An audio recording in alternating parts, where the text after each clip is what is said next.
Welcome back to Spreading Homestead. I'm Nikki, and here's your question of the week. Should you keep milk replacer on hand during kidding season? So I kind of think this applies to more than just kidding. Kidding, lambing, calving, anytime that you've got baby animals that will need some kind of milk. It doesn't really hurt to have at least a small bag of milk replacer type stuff.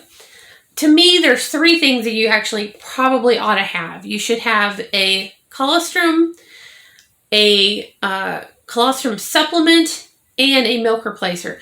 They're all different, and they do kind of vary based on, as far as when you need them, kind of varies based on the situation. So if mom has had no milk, or has passed away, or has rejected her kids, and you can't milk her out, you'll probably need that colostrum right away, and then you'll need the milk replacer anyway. If maybe mom's not milking very well, you'll use the colostrum supplement and hopefully not need the milk replacer. If she's not milking out very well and doesn't start to build a lot of milk in the next couple of days after she kids or lambs or whatever, you might need to do a supplement.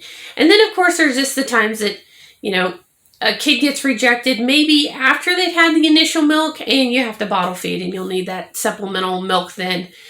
It doesn't hurt to have it. Think of it as an insurance policy. And for most of us that live kind of far out, the time to go get that is not when you need it. I had it happen to me a few years ago where we actually had some kids get rejected and then we ended up losing mom.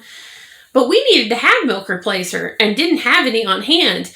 We're 35 minutes from the store, and when we needed to go get it, the store was closed. Of course, that's how it works.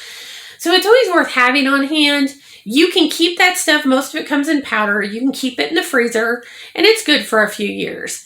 And it's just a little bit of insurance, especially if you're kidding out a very large herd. I've had people say, oh, I don't bother. I'll just supplement off of another doe. And that's great if the doe that has the problems isn't the first doe to kid, which is what I've had happen to me. There wasn't another option because nobody else had kid yet. So it's definitely worth having on hand. And like I said, I would keep all three. I would keep the actual colostrum, the supplement, and the milk replacer just to have it, just to know that you've got what you need.